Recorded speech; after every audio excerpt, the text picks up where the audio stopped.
স্বামীজিরা কত তপস্যা করেছেন। ঠাকুর তাদের তপস্যা করিয়ে নিয়েছেন লোক শিক্ষার জন্য। কেন এসব?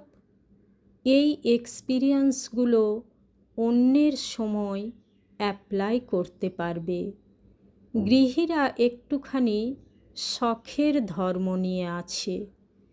গৃহীদের লোকশিক্ষা দেবার অধিকার নেই। কেন? কামিনী কাঞ্চনের ভিতর যে রয়েছে, সাধুরা অন্য থাকের, তারা লোকশিক্ষা দেবেন।